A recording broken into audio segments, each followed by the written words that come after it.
इतिहास में कई अपराधी हुए, लेकिन पाब्लो एस्कोबार जैसा रुतबा और खौफ आज तक कोई दूसरा पैदा नहीं कर पाया।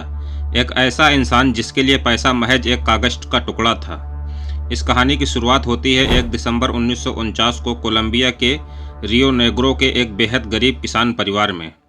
पाब्लो का बचपन तंगहाली में बीता, लेकिन उसके सपने आसमान छूते थे। उसने छोटी सी उम्र में ही कसम खा ली थी कि अगर वो 30 साल की उम्र तक करोड़पति नहीं बना तो वो खुद को गोली मार लेगा।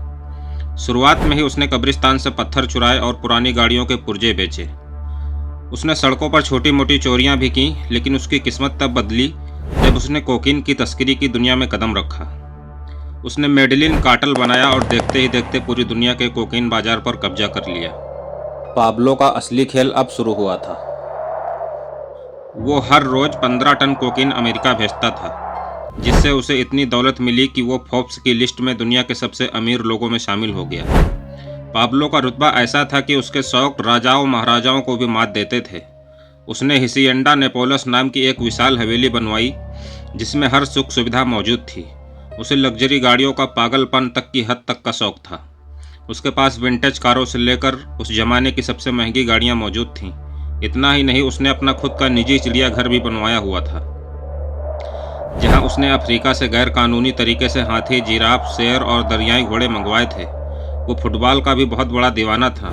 उसने कोलंबिया में कई फुटबॉल क्लब को फंडिंग दी और गरीबों के लिए बड़े बड़े मैदान बनवाए। उसके पास कोकीन सप्लाई करने के लिए अपना खुद का प्राइवेट जेट का बेड़ा था, नावें थी और यहाँ तक कि पनडुब्बियां भी थी। पाब्लो एस्कोबार का साम्राज्य जब अपने चरम पर था तो उसकी ताकत का अंदाज़ा लगाना किसी भी आम इंसान के बस की बात नहीं थी। दुनिया उसे एक ड्रग लॉर्ड के रूप में देखती थी, लेकिन उसके पास मौजूद दौलत का अंबार इतना बड़ा था कि उसे गिनने के लिए वो हर महीने करीब $2500 के रबर बैंड खरीदता था, ताकि नोटों की गड्डियों को संभाला जा सके।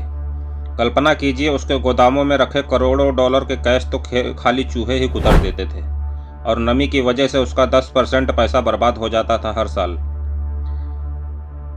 लेकिन उसकी कोई परवाह नहीं थी उसके इसी बेहिसाब पैसे ने उसे कोलंबिया के मेडेलिन शहर में एक मसीहा की छवि दी।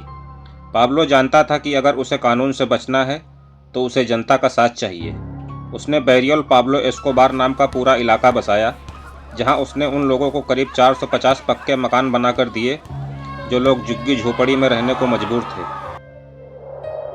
उसने उन गरीबों के लिए अस्पताल खुलवाए, स्कूल बनवाए और शहर के हर कोने में रोशनी पहुंचाई।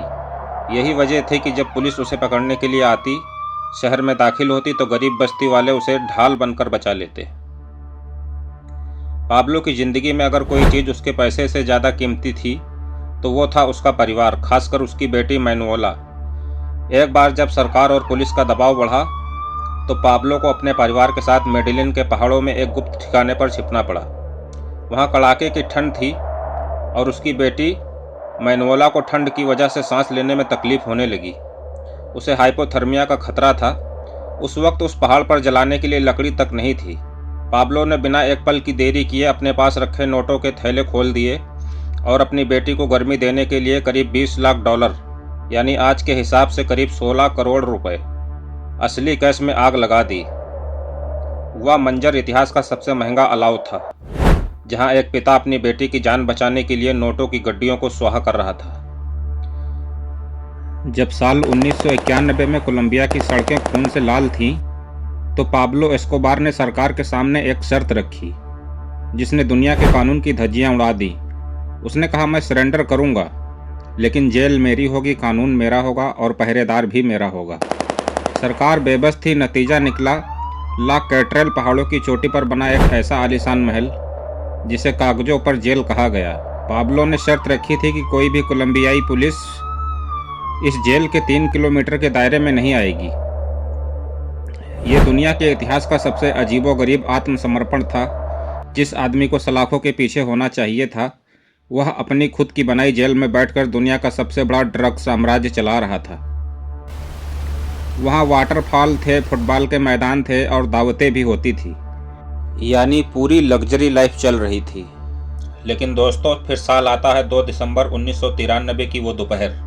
कोलंबिया के इतिहास की सबसे शांत लेकिन सबसे खौफनाक दोपहर थी। मेडेलिन के एक साधारण से मोहल्ले में लॉस ओलिवोस के एक छोटे से घर में दुनिया का सबसे बड़ा ड्रग लॉर्ड पाब्लो एस्कोबार अब बिल्कुल अकेला रह गया था। उसके पास ना तो उसकी फौज बची थी और ना ही उसका साम्राज्य बचा था।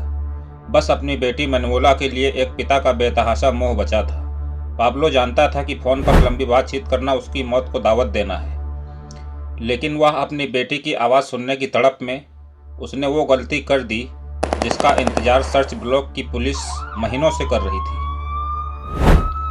जैसे ही पुलिस ने सिग्नल ट्रेस किया, गोलियों की गड़गड़ाहट ने सन्नाटा तोड़ दिया। पाब्लो नंगे पैर खिड़की से कूदकर खपरेल वाली छतों पर अपनी जान बचाकर भागा, लेकिन नियति ने उसे घेर लिया था।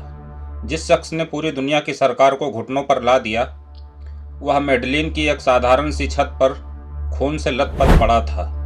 उसके कान के पास लगी आखिरी गोली ने इस राज को हमेशा के लिए दफन कर दिया।